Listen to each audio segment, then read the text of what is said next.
Hey, what's up, people? We got a lot to cover, man. Championship series for the AVP had 3 parts, and they just finished part 3 of the 3-part championship series, the Porsche Cup. Going to talk a little bit about that. Got a little NBA on tap for you guys, and of course the UFC, and not to mention our favorite sports movie of the week. But for now, let's get this started. This episode 28, starts right now.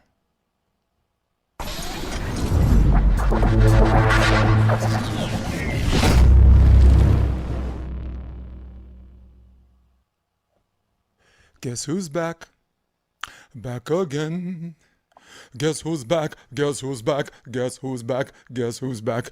Hey, what's good, people? We are back. We are returning for our 28th consecutive episode. Eat your heart out, first take. Even Skip Bayless and Max Kellerman and Stephen A. Smith took a vacation. But there is no vacation for my man Rob. Keep it McLean. I am Jason DeBeas. Thank you for having us in your living room or wherever you may be. Got a lot on tap today. We're going to talk about the NBA. Ooh, Jonathan Isaac stood. Ooh, Popovich stood for the national anthem. Ooh, boogie, boogie, boogie, boogie. A small event for the UFC. I really have a soft spot for Derek Brunson, but that wasn't my favorite match. And for those of you guys that want to find out which one it is, tune in, and I'm going to tell you. Favorite sports movie of the week? We rated by the McKibben Beards. Here we go. But first on tap, Rob. First, we're going to talk about the AVP. And if you do not succeed, Rob, try, and try again.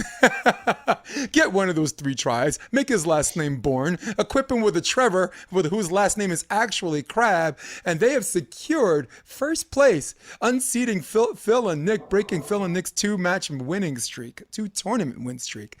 And my question to you is, I'm going to get right to the nitty gritty. Trevor and Try, was this win an anomaly? Or is it a win that's showing everybody they have arrived? Yeah, for me, it's absolutely that they've arrived. I think they arrived back in Rome when they were killing it way back then. I think they surprised everybody there just at the level that they were playing. And now I think they just capitalized on it. You know, playing against premier competition the last 3 weeks, I think it's shown that they want to improve, that they want to upgrade their system and be dominant and not just, fall into whatever system they're playing. They're just, trying to ball out. And I don't think there's not really any. They're trying to run a lot of options. They're trying to keep it quick, but they're not trying to do anything out of the ordinary. They're just playing good, clean volleyball, and I think that. I'll be honest. Like, I don't really see Nick and Phil. The craziest thing at this point is you got to think of it as it's the Olympics right now. A lot of teams took off and did not, and some teams are roaring towards the 2021. But right now would be the Olympics. So I'm not saying this is the best Phil and Nick we would have seen, but Phil looks like it's the best Phil we were going to see. And, Nick, I'm not saying he doesn't look good, but I wasn't really putting them on the medal stand if he wasn't siding out at a higher percentage. And that's still the caveat of their team is, does Nick side out the high percentage? But past all of that, Tri and Trevor, to me, have just been the most impressive American team. And it's sad that they were not going to be involved in the Olympics, or they're almost on the edge of not going. But for me, they were the most exciting team. They have the most energy out of the 3 teams. They play the game like gritty and tough.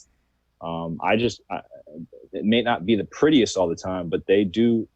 They're calm under pressure, and I think that's a sight for sore eyes. Because a lot of teams kind of break. They were the team that break. Trevor was that guy who broke. In those moments. So to see him come through and to call out, guarantee the win the night before, whether he's just doing it with the buddies or, saying it, just, singing a different tune. So it was great to see and glad to hear. I got to agree with you, Rob. I got to agree with you. I don't think this was an anomaly. I thought that this was not only showing that they've arrived, but that their arrival was long overdue. Their flight was delayed, right? And they had to change flights, and sometimes they make the people wait. But sooner or later, they got to, with their skill set and their ability, they got to get on the plane and fly and land and show the people that they are here. And they have shown that last weekend. They showed that in a lot of 4-star and 5-star series as well. I remember the 5-star in Hamburg made it to the semifinals. You lose to, you lose to the Russians, Karishnikov and Stoyanovsky. That's not a bad thing, especially if you took the first set. If you lose to for the bronze, for third place, you lose to Mullen Sorum. It's not a bad thing, especially if you took the first set. These are matches against high quality teams. Whoa, not high quality teams. The best teams in the world. Okay, the best teams in the world. We have a couple of American teams sniffing the top 10, the lower echelon of the top 10. Crab and Gibb, whatever, just on points in this. But let's call it what it is. This team, I've never been so intrigued and at the same time left scratching my head how they can beat and compete competition that's better than anything the AVP has to offer, and at the same time can't even win a domestic tournament. I think it's more about styles making matchups, one, and two, I just think Phil and Nick spend a lot of time in a video room, and honestly, if you have Rich Lamborn as your coach, my guess is Jay Gibb and Taylor Crabb do too. That dude breathes volleyball, indoor, outdoor, grass. You and me just a few months ago have a new respect for the guy, for the work he's put in.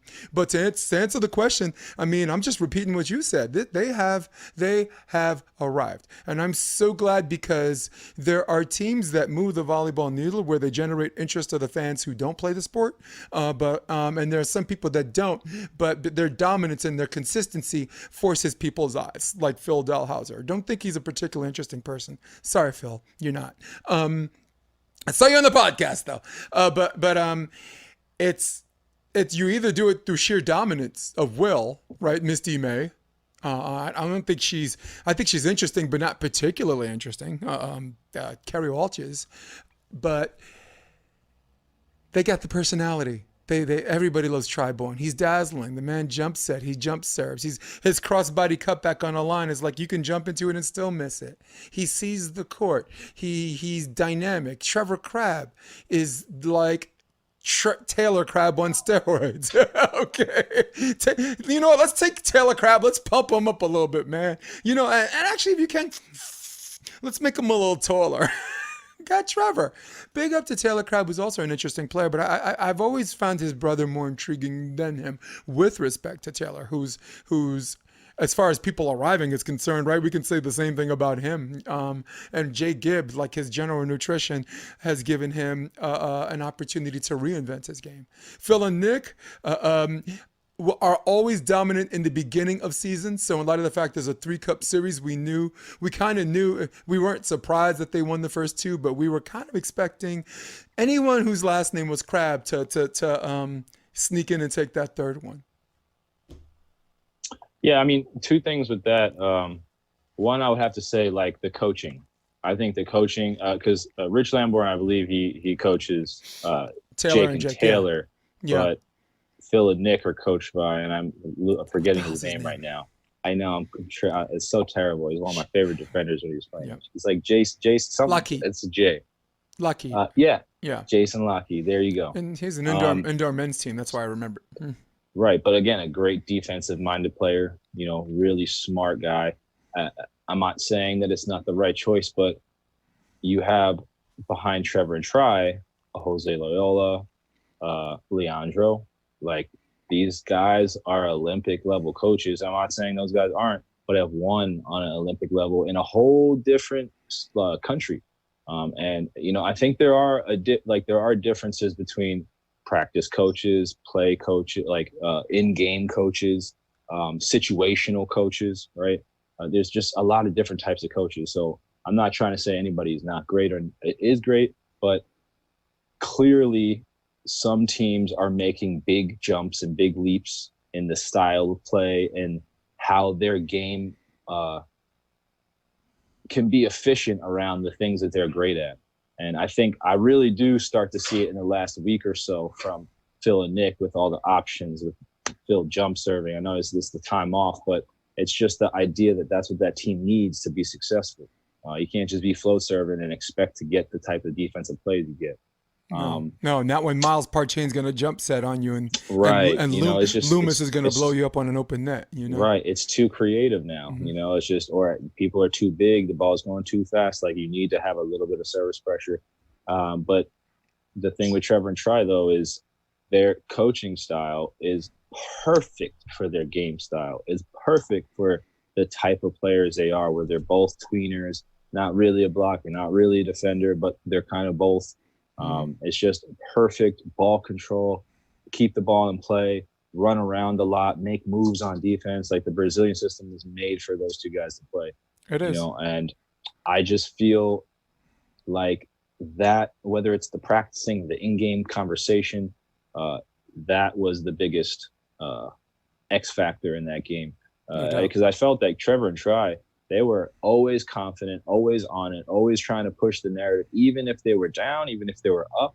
They were always in control of the game, I felt. And I usually, watching Phil and Nick, there's nobody in control of the game more than Phil. And Phil had his moments, but that's what they were. They were moments. Yeah. And they were even runs, but they weren't the whole game, one person dominating over two guys. It's just not going to happen like that. Yeah. And it's just the cool thing about playing Phil this time around is I was talking about, we kind of got on the players last week about doing your homework, and I know them are like, oh, I do watch video. I know they're probably at home like, oh, I do watch video. I do my homework. And I'm like, no, you don't, because you wouldn't be letting that bull job happen. On Phil's options, a lot of wrist away off of that goofy foot. And Phil did have some kills on it, but that's how you want Phil to earn his buck. Have you noticed, like, on his options, he had to instead of that cut back, which is like so hard to stop in your twitch reaction, he had to go a lot across court, and he was painting it, and he was getting kills that way too. But anytime you make someone in their 40s work and earn that buck, guess what? If you're setting yourself up for the long game, probably in the second set, things are going to change. If there's a third set at the end, maybe you got something, and maybe he's going to drill one of those into the tape or hit it wide, which we saw one or two. So, yeah, man. Great debate. We agree again. Here's my second question. Is no long introduction. I'm just going to ask it flat out. Kleinman and Ross, after this weekend, are they the heavy favorites to win the gold next year? I'll go first. My answer is yes. Because I thought you're going to see, great coaching by the European teams. You're going to see great coaching by the Brazilian teams.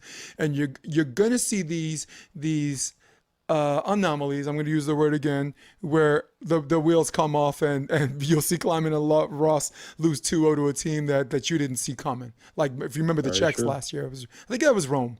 That was the last five-star. That was Rome. They're good, though. Yeah. I mean, maybe not that, but, they're good. They're a good team. Mm-hmm. But I think at the end of the day, set up for the long game, set up for training, watching videotape on each other and exercising tactics around, to try to take away what people do best. When it comes full circle, if there's an Olympics next year, if the Canadians can't beat them, if they crack the code in the Canadians, I think they're going to win the gold. I think they're going to win the gold because stylistically, the team that gave them problems, because you have one of the best back row defenders and a girl who takes it personally when she misses a block. It's personal to her, she's so yeah. Your thoughts? Will they win the gold next year?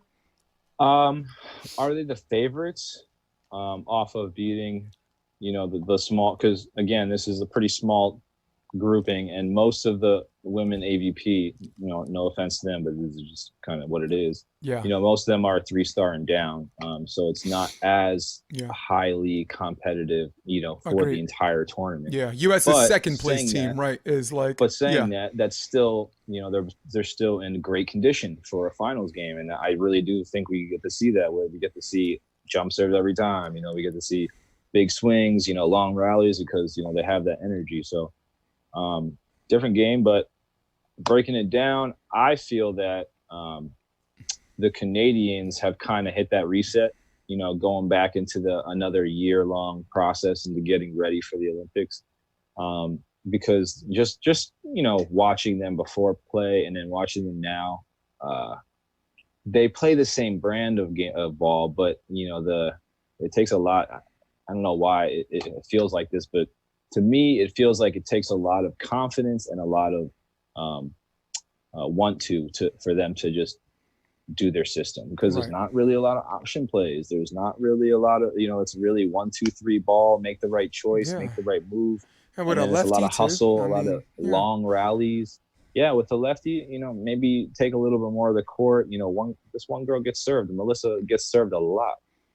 Yeah. And that's figuring out a way to make that offense a little bit more efficient, to score easier, so that teams don't make them have long rallies just to score their side out point, and then they got to go and play defense. Mm-hmm. I think that's kind of the issue with that team, but I think that's easily kind of ironed out, and I just believe that those two Canadian girls, and there's a lot of teams out there that matchups make, teams make matchups. So Mm-hmm. I think the Brazilians present a lot of problems for Alex and April.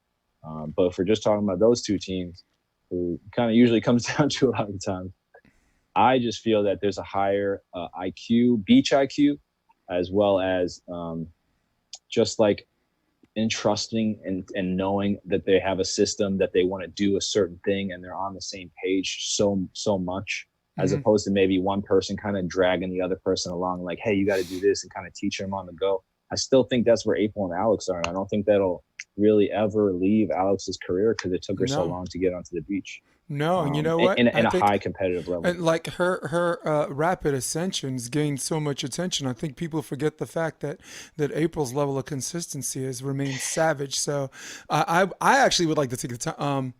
Just a couple of seconds, actually right now, and say, big up to April Ross. Great, stayed in great physical condition. Her muscle mass, as far as like what she's carrying and how she uses it, is perfect for her. For her body type. Right. Her Absolutely. jump serve to space was, and I don't mean to sound sexist about it. It was dude worthy. She was just getting aces that were literally blowing by people's left and right arm. Something you see more in the men's game, the men's indoor game. So yeah, Alex, and I wanted to bring that to everybody's attention, because Alex's ascension and what she's become has been has been a revolution. That hasn't been an evolution. She got good right away, and she's this woman's going for greatness. And in college she missed out on a couple of finals, so I know there's some kind of big moment that she wants to have before she hangs up her Calling it a career. volleyball sand socks. So yep. So third question, and then we're gonna close the door on the AVP. Actually, we're just kidding. I feel like we're just getting started. But what addition to the broadcast team did you like the most in this three cup series? Um, I mean, me personally, I just like a very analytical, uh, and I was thinking about this a lot, because I didn't personally enjoy the commentary on, Amazon Prime, and that's not, going to say that they're not good commentators. I just, being around the sport enough, would appreciate somebody who knows the sport enough to where they can speak to uh, they can speak to the people who don't know as much about the sport, but they can also speak on a level where it's, an obvious thing that they've played the game at, past the high school level, and know some sort of lingo in the game. And it's just like, I grew up around baseball, and baseball's all about commentating.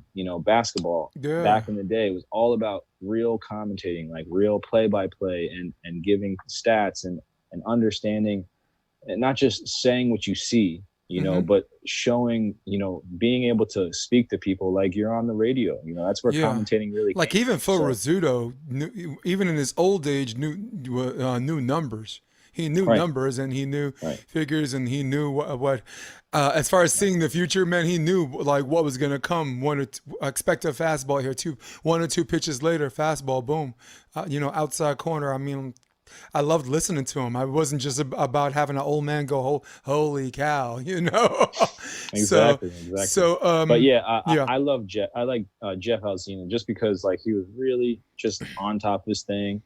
Kind of giving a different perspective on the sport. That was just personally for me, because usually I only like statistical, and I only like numbers. But just to hear, just a whole nother aspect of the game, that you're not usually kind of, Yeah. around. It was just really informative. So I I enjoyed that. love Jeff Alzina. I mean, he's on the broadcast thing with Matty Bishop, who I never met, but obviously he's someone that's known in the volleyball family, right? Because that's how you get that job. I mean, you don't just pick Matty Bishop out of a hat from the Midwest or somewhere. But if they have, I'm wrong. Then I'll admit I'm wrong. But the net result is the same. I like me some Matty Bishop first, but Matty Bishop is a 1A or a 1B compared to what we agree on. Jeff Alzina, my man. Jeff Alzina, I'm hoping to have him on the podcast, the Option Podcast. We got episode 48 coming tomorrow and episode 49 on Thursday, and hopefully I'm working out some particulars with Jeff Alzina. Hopefully he'll be on. But you said you're not a commentator, but you love good commentating. I am a good commentator. And for personal reasons, you said for personal reasons. For me, for personal reasons and for professional reasons, make mine Jeff Alzina. The man carries himself with a decorum of professionalism. He takes, and on a personal level, people who want to know the game, he takes you on this journey with you through his eyes on how he sees the players. And next thing you know, you're taking the journey with the players, because that's your job. Dude, that's your job. I understand that there's strong personalities on broadcast teams where people come to watch them and ham it up and this and that. But just like Charles Barkley and Shaquille O'Neal, that stuff is done at the halftime show, and that stuff is done post-game show, which in my opinion, still too much. I mean, I can go a whole 15-minute post-game show and just watch them go back and forth and laugh at a bunch of inside jokes, and I'm like, okay, who won? I came at the end just to. I mean, sometimes you want to know who got so many boards, or what was the momentum that turned the game around, this and that. By the time those guys are done, I don't even know who won. And those are guys that I like. Those are guys that I actually think are funny. So with respect, and I told Kevin Burnett this, and I hope I wasn't too hard on him or anybody else, or even Cameron, or if people are just too, or if they're too sensitive or soft as cotton about it. But it's been bugging me for a long time, and I'm glad I did mention it a little bit, his indoor and outdoor or whatever, because I always want my criticism to be fair, and two, I don't want to say anything about something that I'm unable to say to them. I'm not gonna be like, oh, hi, how you doing, and not say nothing about that. So I thought, in brief conversation, I ran into him. I was like, not so much. He's like, hey, and I'm like, yeah, you're just my favorite here and not my favorite there. And we're not talking about who's our least favorite. So I'm gonna bring it back. My most favorite was Jeff Alzina, for all of those reasons, for personal reasons and professional reasons. I mean, this isn't our escapism's our career, right? This is our passion. This is who we are. It's not what we do. It's not a fucking hobby. And I just said, fuck. But this is what we do. So and I'm glad we can close the door on AVP, but not close the door on beach volleyball. Bring your attention to AVP America. Bruno Amorim, okay, a Brazilian sensation, was blessed with an angel. And I don't mean a figurative angel, a real angel. This man's first name is Angel. I don't know if they call him Angel, but I think he's Brazilian, so I just say Angel. They won AVP America, Atlantic City, New Jersey. And congratulations to him. He was a bulldog, and I had a chance to chat with him. All right, and here's the chat. So here's where I want to start. Describe the atmosphere in comparison and contrast to something that might have been pre-COVID. So we're in the COVID era, and we are doing a social distance thing, and we translated it to athletics, right? We know risk, we assume the risk, and we find ways to actually play the sport we know and love. So describe to me the atmosphere compared and in contrast to pre-COVID. Was it more electric? Was it less electric? Or is it something you don't think about because you're in tournament mode?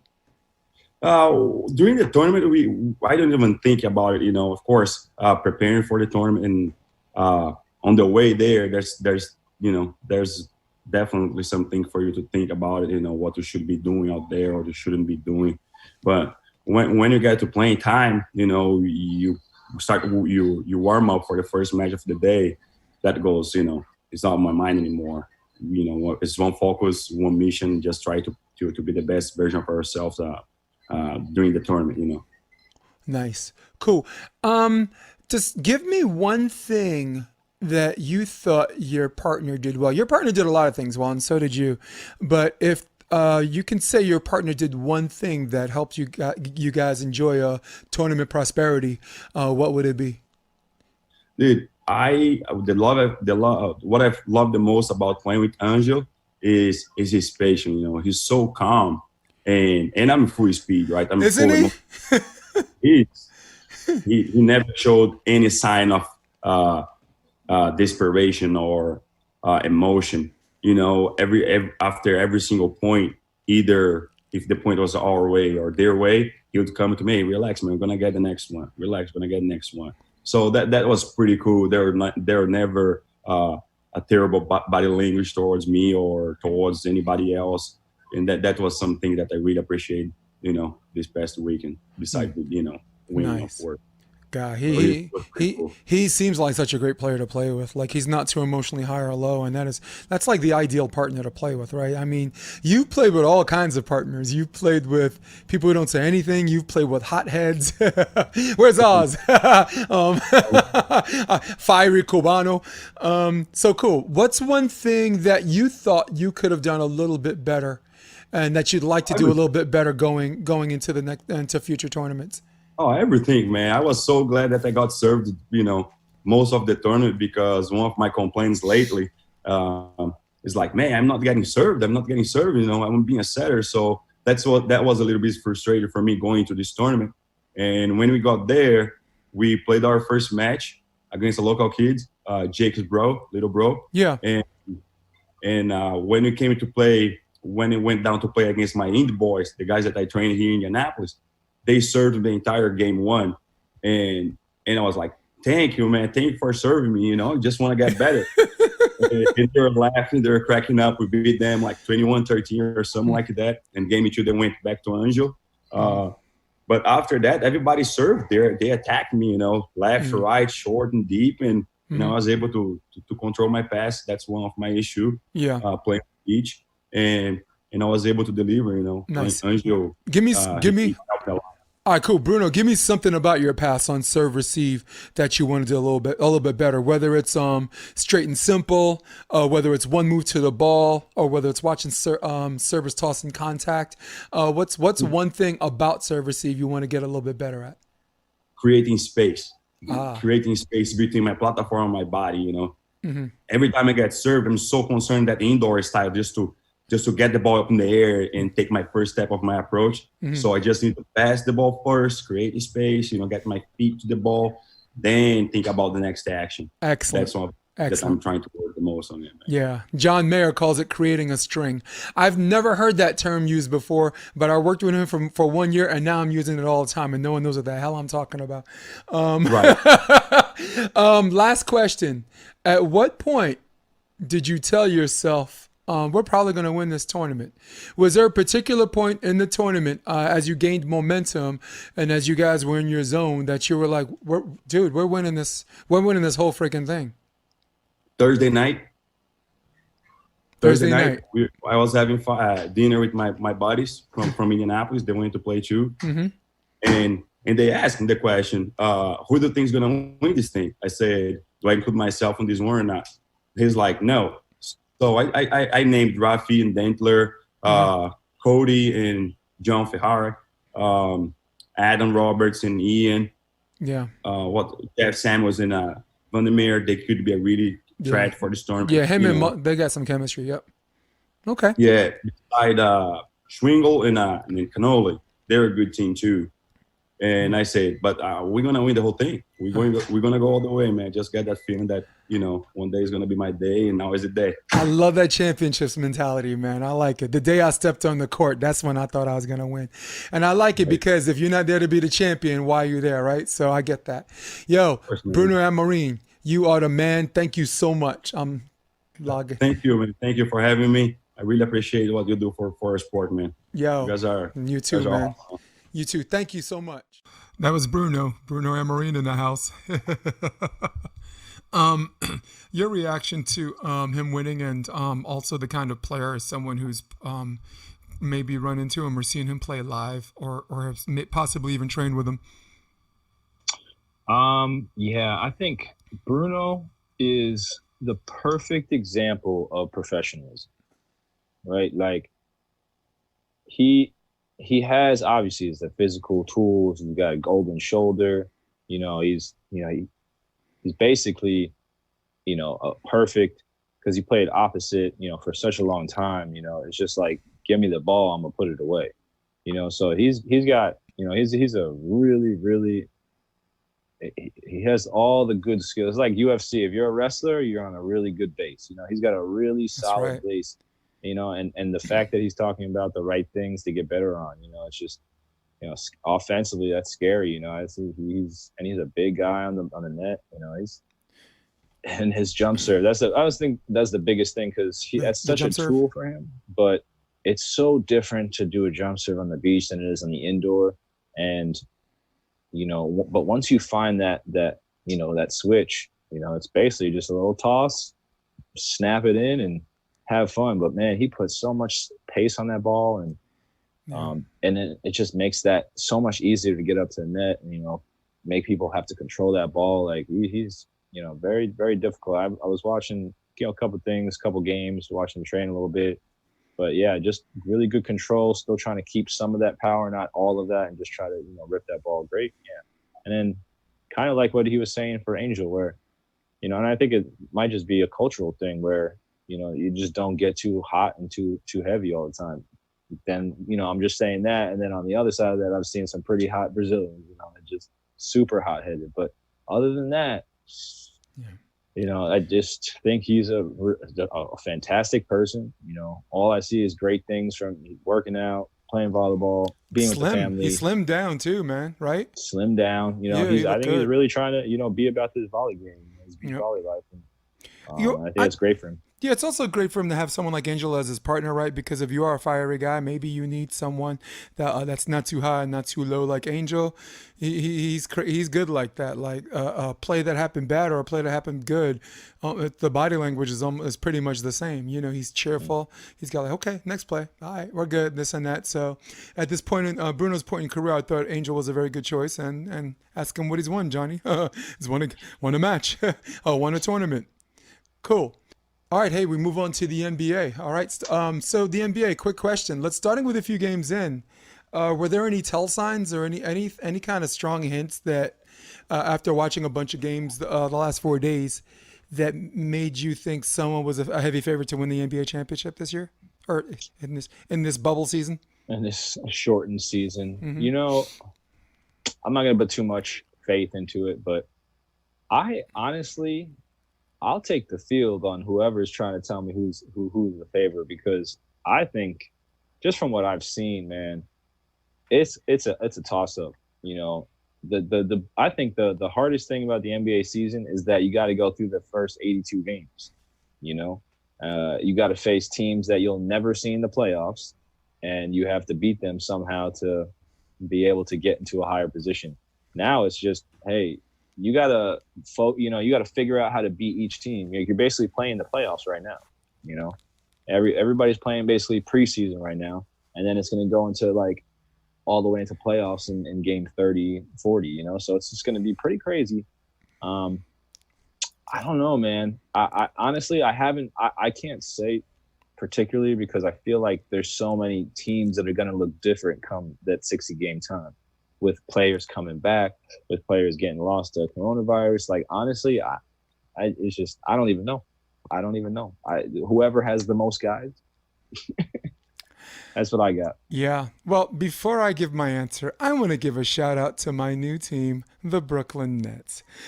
Big shout out to BK. I called them the New Jersey Nets last week. That was actually pretty funny, right? I'm such an avid fan. I couldn't even remember if they were in Brooklyn and Jersey. But I gotta tell you, any team is better than the New York Knicks. All right. So big up to my new team, winning Sunday night, 118-110 against the Washington Wizards. Congratulations. I mean, LeVert, 34 points. Allen, 22 points and 15 boards. Harris, 27 points. Pretty cool. I mean, like you said, because it's a shortened season, because people don't have to set themselves up for the long game, and in light of this whole COVID thing and players opting out, and at the same time offsetting each other with being zero positive tests in the bubble, I guess I mean, if my hand were forced, I got to go with the team that started it all. That was a heavy favorite. It's the Lakers. I mean, I teased you a little bit, saying they're not even the best team in LA or whatever, Kawhi Leonard and this and that. But that's, come on, man. I'm playing with you. I'm playing with you, Rob. And if I'm not playing with you, I'm playing myself. To me, it's the Los Oof. Angeles Lakers until someone shows me they're better. They're gonna lose games, and they laid a golden goose egg over the weekend. But just like the Bucks did, Rap just beat the brakes off the Lakers. It was crazy. Sorry, go ahead. You're gonna Well, say something.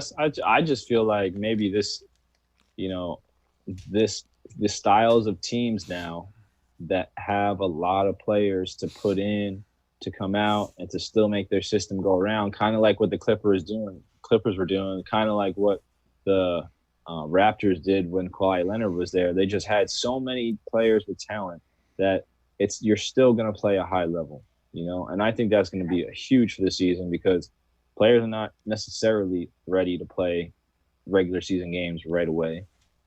There will be injuries. There will be some coronavirus. There just will be.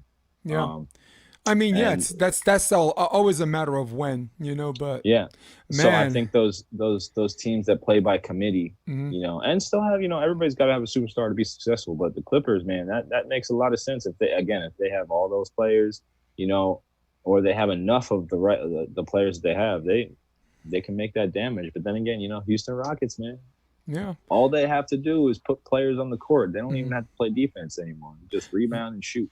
And So I'm always be really interesting. yeah, and dude, and I'm always gonna have respect for people who go through great lengths to avoid this whole can't nonsense, right? I mean, I've been citing Dana White every week and this and that. And this week, I'll go with the NBA, right? They didn't go can't. They said if we can, how? And this is the way they thought about it. Everyone thought it was ridiculous, and the venue seemed more highly dubious too because of the spike in Corona. But they're getting it done, and I think like you were hinting, they're not going to get out of this unscathed with zero. But um, I, so far so far so good. I mean, some of us are like wait for it, but some of us are like let's just think glass half full and see how this works. I want to be wrong. Yeah. I'm just speaking from, where I honestly believe that Hmm. I think it's going to happen. It's Mm. really difficult to have 0% chance over an Yeah, elongated period with yeah, maybe man. people coming in and out. You don't know. You just But, right. You just don't. I'll just put it on that 1% that it may happen. But yeah, if I'm wrong, I would love to have a way that we can get back to live sport, get back to sports for all sports around the world. That's fine with me. Yep. I'm not being cynical, just giving my opinion. Yeah, man. No, I mean, there are things that are realities, right? And sometimes when you get hit with a whole bunch of realities, there's a good chance you become a realist. All right, so next subject. We're breezing through the NBA, but we're doing what we got to do here. This one, I'd like you to take the floor first. Jonathan Isaac of the Orlando Magic stood for the national anthem before his team's game against the Brooklyn Nets. Everyone else took a knee, and he was the first player to not kneel when the song, the national anthem, was performed. Later on, San Antonio's head coach, Greg Popovich, along with his assistant, Becky Hammond, also stood for the national anthem. So, my question is, do you think that they're going to get blowback under the by maybe other players or are people watching under this social climate? Probably, Hmm. but it shouldn't. Um, I think this goes to many bigger issues, but I'll just keep it on sports. That stick for the issues that you're for, and don't oppose that on other people. Just keep believing in your issues and keep acknowledging your issues. If you want to speak out on those issues, your issues should not become somebody else's problem. It will be if it needs, but Jonathan Isaac has every right to stand up, has every right to not wear Black Lives Matter shirt, just like everybody else there has every right to take a knee, has every right to wear a Black Lives Matter shirt. So again, I don't even know why this is news because there's a better news story instead of a divisional news story. There's the news story. Forget the team. I want to say, but he was standing Black Lives Matter shirt. He said he wanted to stand because he had family members in the armed forces. That's again, there's reasons why people do things. The issue is when they're asked about why they're doing their reasons, just explain why. I don't need to know that you believe in Jesus Christ to ask you or have an understanding why. Just say I wanted to stand and I don't really feel like all this polarization is really needed. I would agree with that. But I don't think you should dive behind your religion and not answer questions when you're asked about a very simple reasoning why you're doing this. So that's the only issue I have with it is if you're going to do something, speak up with it and say it. So that's the only issue I have. But again, he doesn't have to speak and say anything. But, people may construe his acts as something different. So I think he should just fully not defend, but just explain where he's coming from and not beat around the bush and use, let's say, religion to fill his answers for other people. I get that. Speech is free speech, Rob, is a double-edged sword. I remember Max Kellerman saying that because Max Kellerman is an attorney, he week after week made this argument, which I think was a fair argument. Like, if your boss or your company is making you stand for something that you may not want to stand for, they're making you parrot his free speech, and I think that's a very weak argument for the NBA in a sense that the collective bargaining agreement, their contract. It was already established they have to stand for the anthem. So it's a non-issue for basketball as much as it is an issue for football, because for football they didn't cover that in their contract in the CBA. Okay, so NBA, for people listening, NBA is NBA, and this is why you don't see this major problem or this it's this huge story in ice hockey or baseball. Perhaps those other sports have a CBA that says you have to stand, and they all sign the contract, and then that's it. That's right. You want to work for your boss. You can't say what you want to do, what you want. And sometimes you got to do what they do it their way, right? Football. Reminding people, football.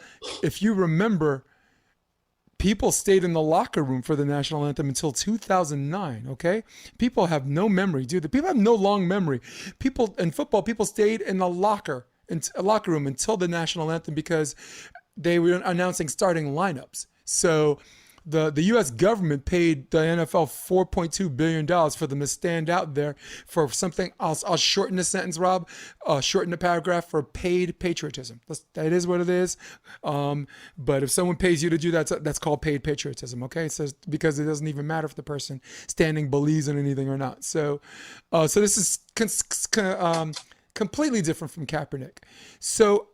Free speech is a double-edged sword because everybody's like, it should be their right to express themselves. But just because he's expressing himself, not like everybody else, he should never be vilified for that. Okay, he should be allowed to express himself because free speech is there to protect unpopular speech. Free speech, the First Amendment, is there to protect unpopular things, not to protect popular things. If it's popular, we don't even have to, like you said, it's not going to be news, and neither should this be news. That's this guy. Okay, I'm not a Jesus super freak, but I love me some Jesus. Okay, I don't have to go to a church to love me some Jesus, but I do understand where he's coming from because there are some biblical references where they were asking, should they pay taxes? They're in Rome, the Jews are under Roman oppression, and he's like, whose face is on the coin? And they say Caesar. Well, if it's his, you got to give it to him. So that's what this guy Jonathan Isaac was trying to say.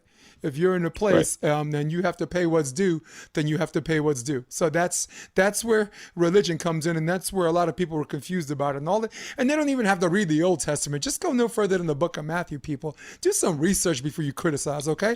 That's Jonathan. I just got to say, though, please. He could have just said that. You can't. That's all. You can't. He needs me to save his soul, all right?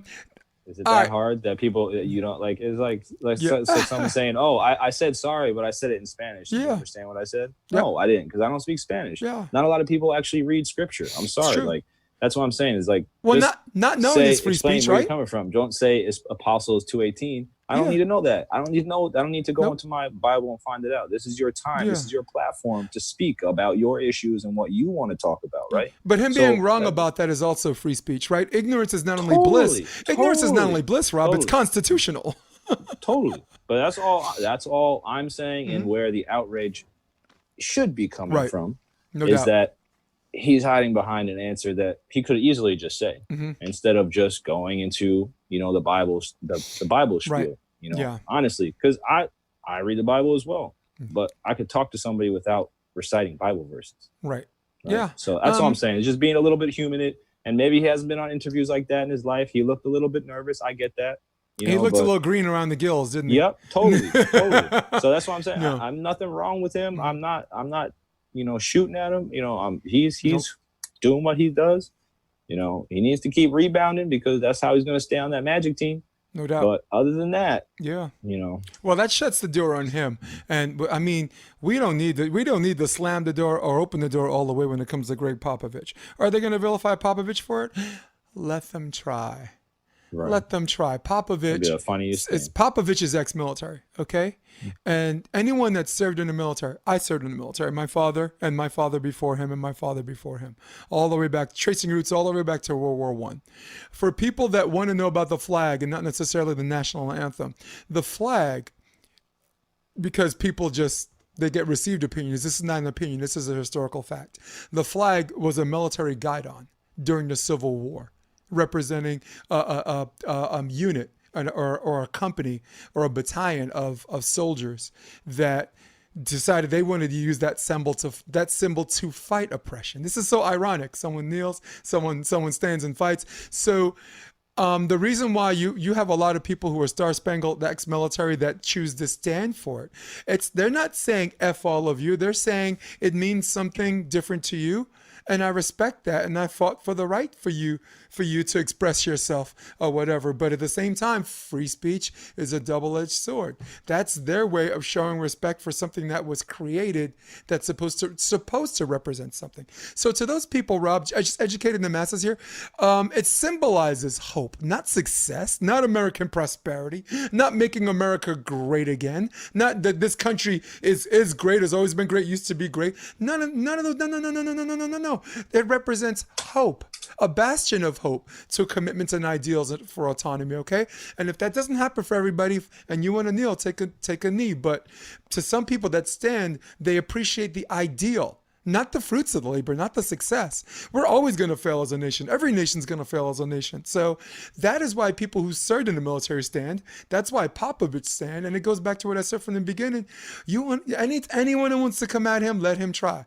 Because his activism, it's been significantly better than a lot of people who kneel and call themselves activists. His activism and he's look, he breaks his silence, Rob, and if he's got something to say or if he wants to do something, he's going to do it. The man always has my respect. He could kneel, he could lay down with a big pacifier in his mouth during the national anthem. I don't give a damn because that man's activism shows who he was more than what he's posing. Yeah, and I don't know what Becky Hammond's reasoning is behind it, but it doesn't really matter. Yep.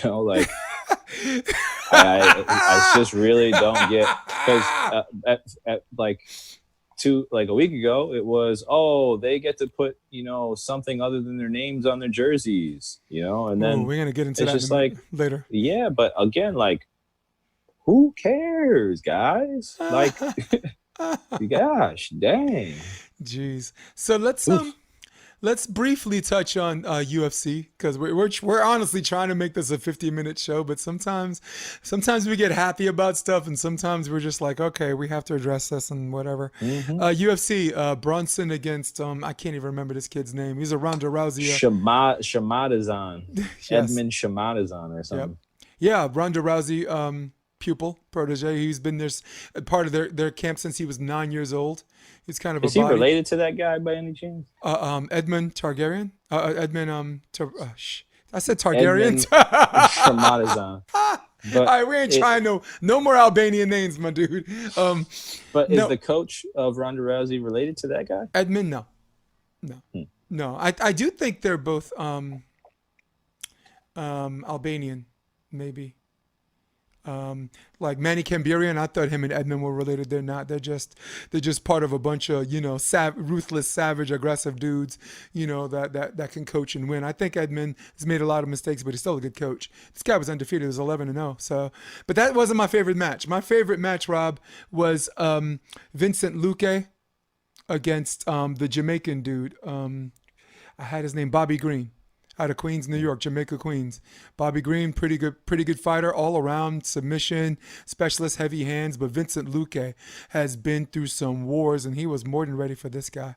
And it ended with like a knee to the face, which everyone thought was a grounded opponent. But what he did was he yanked him up with the guillotine, yanked his hands off the ground and kneed him, which is perfectly legal. And one shot was all he needed to put the kibosh on him, and that was it. That was my favorite match. My favorite match kind of surprised me too, but Joanne Calderwood, Scotland versus chick. Maya, man, that was good. The thing I really loved about that was I loved the pace. I feel like a lot of the times in the women's game right now, it's like a real touchy-feely, kind of how men's MMA was for a very long time. First 2 rounds feel them out, or first round feel them out. Kind of get your thing going. This was like right from the start. They were testing each other's range, throwing some kicks, throwing some bows, ended up scrambling on the ground for a bit, and this is just, I think the women's game is just going to be different.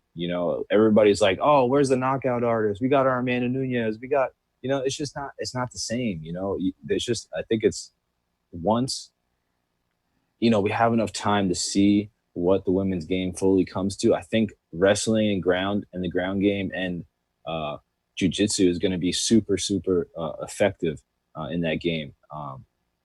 And that's kind of where I really feel that who's she going to go fight now? That Maya did. She's super strong on the ground, but she was also solid on her feet.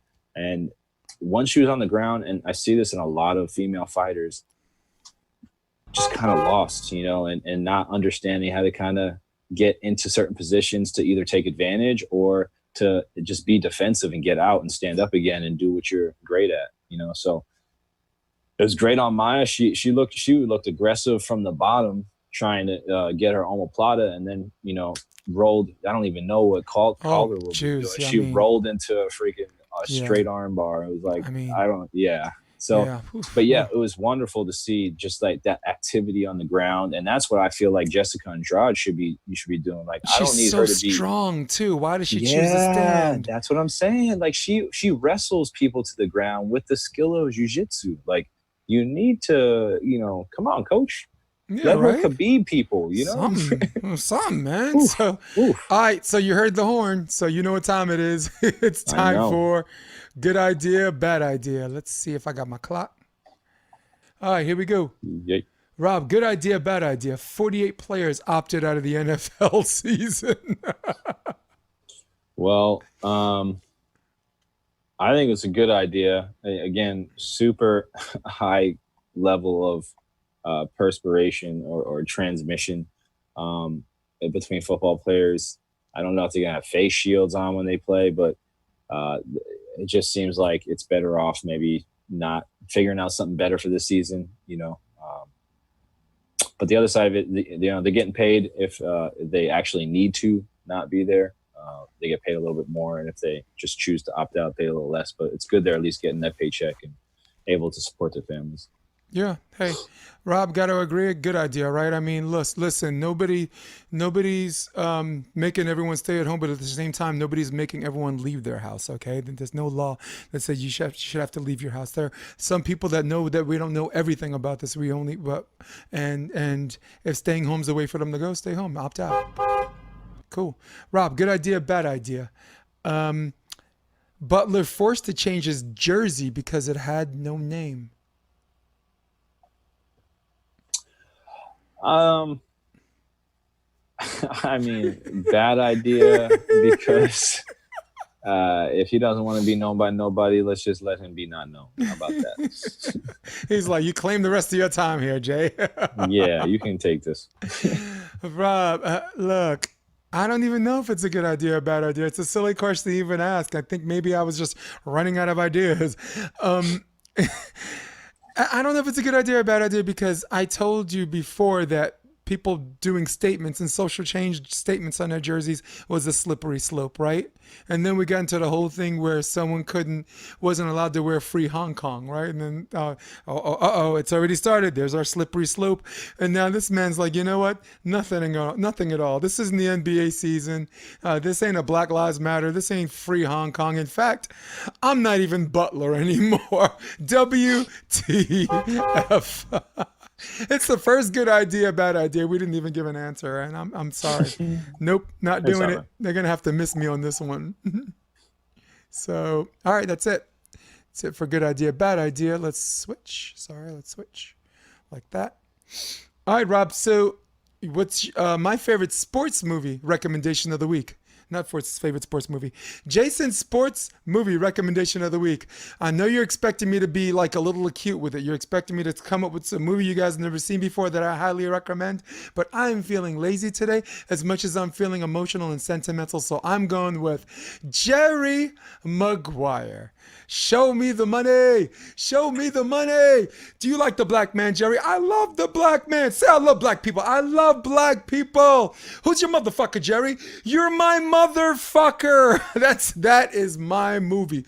Listen, sometimes you gotta sit and chill with your girl, right? Guys are into sports, but if you're lucky enough to have a girl that watches a sports movie that's mixed with a chick flick, or if you're lucky enough to have a girl who's into sports but is down with this chick flick, sit down with your girlfriend, watch a movie, feel good about yourselves. Cute little kid, Top Gun, Highway to the Danger Zone becomes a super agent. Cuba Gooding Jr. becomes a superstar wide receiver, and Renee Zellweger says, "Yeah, me out alone."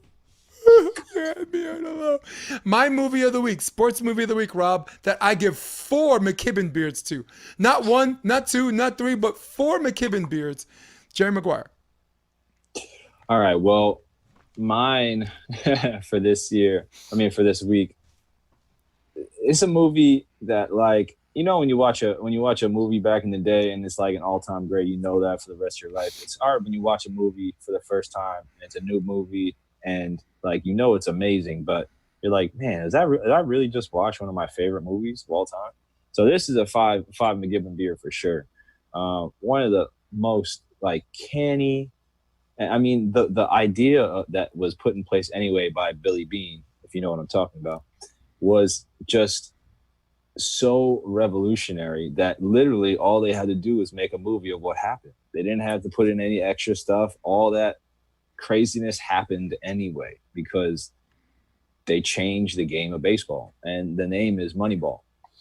It's one of my favorite movies, and it just shows how amazing and how in depth you can and have to get to be successful in a sport, not derived off statistics, but understood well through statistics. And most sports try to, glorify your game through statistics. Baseball actually shows you how terrible you do each and every time. Like, you're one of the best hitters of all time. Derek Jeter hit 330 and 63 for his career. I may be wrong, a couple points off, but pretty damn close. He hit 1 out of 3 times every time he got up. So just that idea that, I have to be perfect. I have to, hit the ball every time, get on base every time.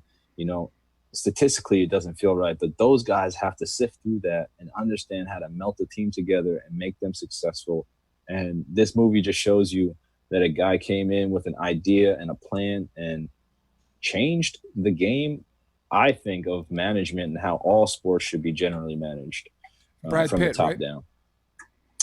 Yeah, man. It was unbelievable. Yeah, Brad Pitt's not just a smoke show, man. He's a very capable actor. I could say with a heightened level of certainty, Brad Pitt, just like Denzel Washington and 1 or 2 other guys, I've never seen him perform poorly in a movie. I've seen a lot of movies that missed, but it really had nothing to do with him.